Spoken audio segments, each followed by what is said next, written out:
Hello friends, मैं पूजा शर्मा स्वागत करती हूँ आपका पूजा शर्मा क्लासेज में। उम्मीद करती हूँ आप सब अच्छे होंगे और आपके माता पिता भी स्वस्थ होंगे। अभी तक आपने चैनल को सब्सक्राइब नहीं किया है तो चैनल को सब्सक्राइब कर लें और बेल आइकन प्रेस कर लें, जिससे आने वाली वीडियो का नोटिफिकेशन आपको मिल जाएगा। और टेलीग्राम चैनल से अभी ज्वाइन नहीं हुए हैं तो टेलीग्राम चैनल से ज्वाइन हो जाएं। लिंक आपको इस वीडियो के नीचे डिस्क्रिप्शन बॉक्स और कमेंट बॉक्स में दे दी जाएगी। तो चलिए, इससे पहले की वीडियो में हमने हिंदी की मास्टर क्लास को कंप्लीट किया था। इसके बाद हमने ईवीएस की मास्टर क्लास को कंप्लीट किया है और उसके बाद अब हम सीडीपी की मास्टर क्लास को कंप्लीट करने वाले हैं। तो बने रहिएगा, वीडियो को बिना स्किप किए देखना, आपकी तैयारी अच्छी हो जाएगी।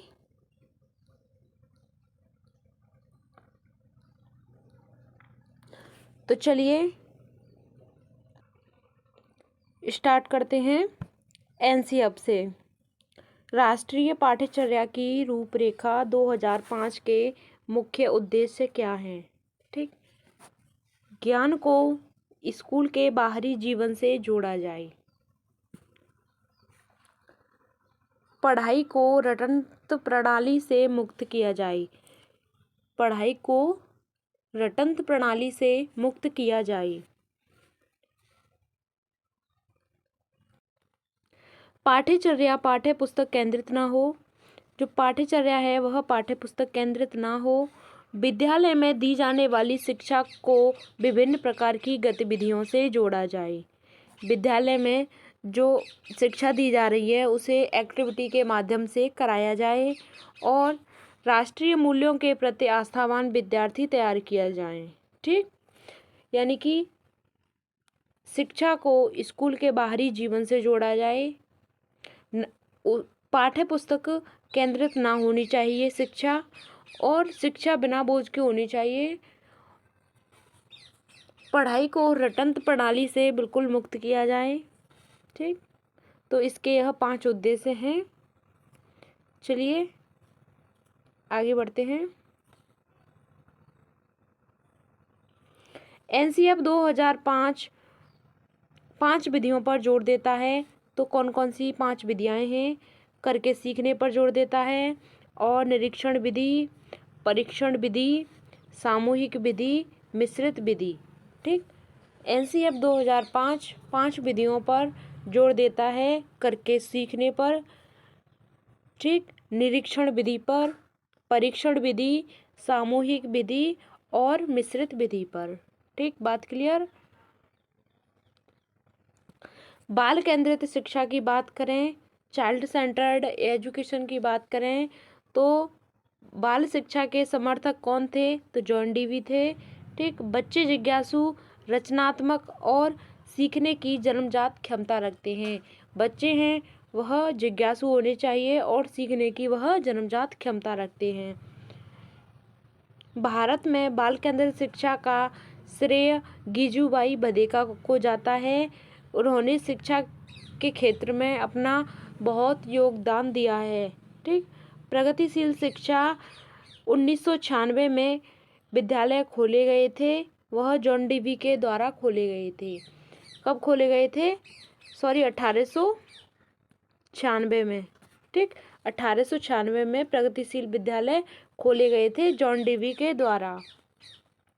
प्रगतिशील विद्यालय में करके सीखने पर जोर दिया जाता है, लर्निंग बाई डूइंग पर जोर दिया जाता है, यानी करके सीखने पर जोर दिया जाता है प्रगतिशील शिक्षा में। प्रगतिशील शिक्षा विद्यालय में बच्चा समाधानकर्ता बने और महत्वपूर्ण कौशल व चिंतनों को सीखे। ठीक, बात क्लियर। आगे बढ़ते हैं, बात करते हैं पोर्टफोलियो की। पोर्टफोलियो एक प्रकार की फाइल होता है जिसमें किसी व्यक्ति या बालक के जीवन के सभी क्षेत्रों का क्रम व जानकारी एकत्रित करके रखी जाती है, यानी किसी बालक की क्या उपलब्धियां हैं या क्या कमियां हैं, इन सभी की जानकारी पोर्टफोलियो में संचित रखता है। पोर्टफोलियो में बच्चों की कमियों को और बच्चों की क्या क्या अच्छाई हैं उनकी जानकारियों को अपने उसमें समेटे रखता है, संचित रखता है, तो यह पोर्टफोलियो कहलाता है। ठीक है, फाइल होती है। अब बात करते हैं जेंडर की। जेंडर से भी क्वेश्चन बनते हैं। लिंग लिंग लिंग क्या है? जेंडर एक सामाजिक संरचना है। ठीक। सेक्स एक जैविक संरचना है। एग्जाम में पूछा जा रहा है, अभी भी आ रहा है कि जेंडर क्या है? एक सामाजिक संरचना है और सेक्स क्या है? जैविक संरचना है। ठीक। जेंडर स्टीरियोटाइप लिंग रूढ़िबद्धता समाज में महिलाओं व पुरुषों को लेकर चली आ रही हैं रूढ़िवादी धारणाएं कहलाती हैं। जैसे रूढ़िवादी धारणाएं वो होती हैं जो पहले से चली आ रही हैं। तो क्या है कि महिलाएं गणित में कमज़ोर होती हैं और पुरुष हैं वह रोते नहीं हैं। ठीक। महिलाएं गणित में कमज़ोर होती हैं, यह एक धारणा बनी हुई है कि महिलाएं गणित में कमज़ोर होती हैं और पुरुष हैं जो वह रोते नहीं हैं। ठीक। पुरुष हैं वह रोते नहीं हैं। ठीक। यह क्या हो गया? जेंडर बायस, लिंग पक्षपात है। यह क्या है? जेंडर बायस है, लिंग पक्षपात, लिंग स्टीरियोटाइप। ठीक। बात क्लियर?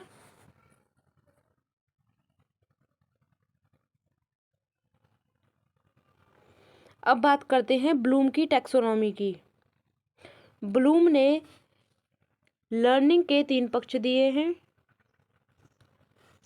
ब्लूम ने लर्निंग के 3 पक्ष दिए हैं। कौन कौन से हैं? कॉग्निटिव, अफेक्टिव और साइकोमोटर, यानी कि CAP, कैप की बात करते हैं। ठीक। कैप, CAP, कॉग्निटिव, अफेक्टिव और साइकोमोटर। संज्ञानात्मक जो हमारे हेड से संबंधित है, हमारे ब्रेन से संबंधित है। संवेगात्मक वह हमारे हार्ट से, हमारे संवेगों से संबंधित है। और इमोशन की बात करता है, यह भी हमारे हार्ट से संबंधित हैं, संवेगों से संबंधित हैं। ठीक। साइकोमोटर गत्यात्मक जो हाथों से एक्टिविटी करते हैं वह गत्यात्मक हो गया। ठीक। Hand cognitive. ठीक। नेशनल एजुकेशन पॉलिसी 2020 की बात करते हैं तो डॉक्टर कस्तूरी रंगन कमेटी की रिपोर्ट मई 2019 में आई थी। नेशनल एजुकेशन पॉलिसी 2020 में किसने इस कमेटी की रिपोर्ट दी थी? तो डॉक्टर कस्तूरी रंगन ने मई 2019 में। ठीक। इसका जो न्यू फॉर्मेट है वह क्या है? 5-3-3+4, यानी कि 5+3-3-4। ठीक। आपको याद रखना है। Teacher education, language, inclusivity. ठीक। परख की फुल फॉर्म आती है एग्जाम में। परख की फुल फॉर्म क्या है? Performance assessment, review and analysis of knowledge for holistic development. ठीक। यह परख की फुल फॉर्म है, आपको याद रखनी है। यह PDF आपको टेलीग्राम चैनल पर मिल जाएगी। ठीक। 21वीं सेंचुरी की स्किल की बात करते हैं तो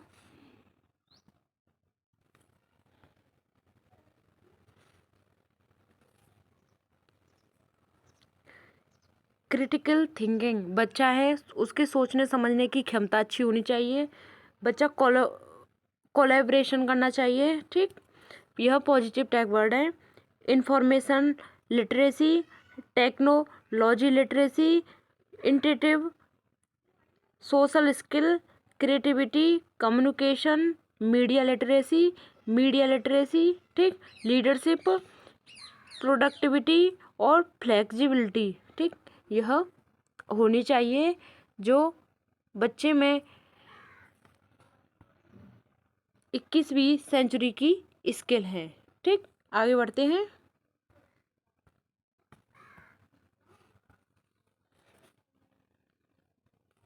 वृद्धि और विकास, ग्रोथ एंड डेवलपमेंट। वृद्धि मैच्योरिटी है वह एक समय के बाद रुक जाती है। जो वृद्धि है वह एक समय के बाद रुक जाती है, लेकिन विकास है वह जन्म से कब्र तक चलता रहता है। ठीक, विकास हमेशा चलता रहता है। विकास की 4 स्टेज हैं: शारीरिक, मानसिक, सामाजिक और संवेगात्मक। PCSE। ठीक, फिजिकल, सोशल, कॉग्निटिव और इमोशन। ठीक,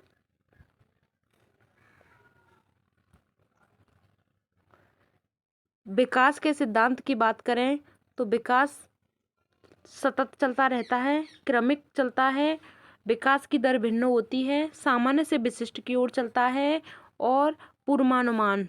ठीक, यह विकास के सिद्धांत हैं। शेषवावस्था की बात करते हैं तो शेषवावस्था इन्फेंसी जन्म से 2 वर्ष होती है। बच्चा है ज्ञानेंद्रियों से सीखता है, सेंसिटिव पीरियड है और फिजिकल डेवलपमेंटल होता है, वह इसमें फास्ट होता है। फिजिकल डेवलपमेंट और मेंटल डेवलपमेंट फास्ट होता है। ठीक,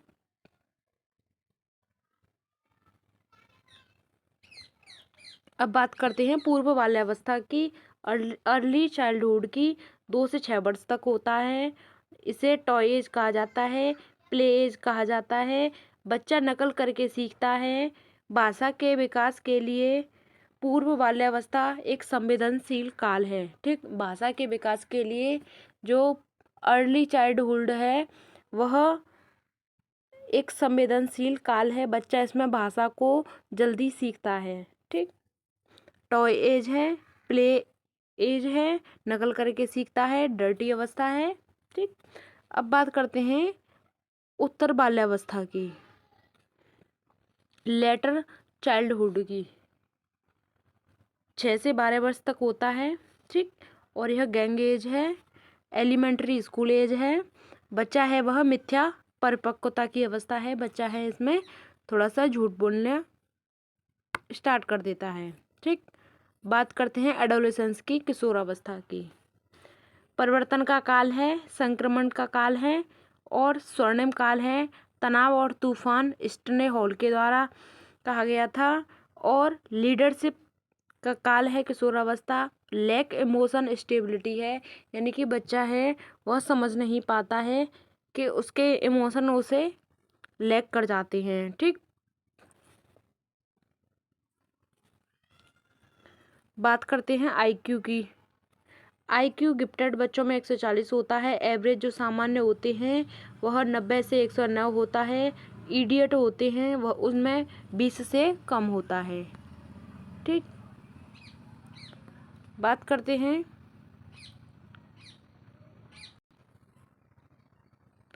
जेपी गिलफोर्ड ने थिंकिंग को 2 भागों में बांटा है। अपसारी सोच यानी कि डाइवर्जेंट थिंकिंग, डाइवर्जेंट यानी कि अलग अलग दिशाओं में बच्चा है वह सोच सकता है। Open ended, related to creativity. ठीक, out of the box, multiple solution. ठीक, यह क्या है, हमारी डाइवर्जेंट थिंकिंग है, अपसारी सोच है। बच्चा इसमें अलग अलग दिशाओं में सोच सकता है। अभिसारी सोच की बात करें तो close ended, related to intelligence से MCQ सॉल्व करने में, यानी कि क्लोज एंडेड है, इसका मात्र एक ही आंसर होता है। ठीक, MCQ सॉल्व करने में और लिमिटेड सॉल्यूशन में। ठीक, यहाँ तक बात क्लियर। उम्मीद करती हूँ आपको वीडियो पसंद आई होगी। अगर पसंद आई है तो लाइक करना और कमेंट करना। तो चलिए, अभी तक चैनल को सब्सक्राइब नहीं किया है तो चैनल को सब्सक्राइब कर लें। चलिए, थैंक्स फॉर वॉचिंग। जय हिंद, वंदे मातरम। मिलते हैं आपको आगे की नेक्स्ट वीडियो में, तब तक के लिए जय हिंद।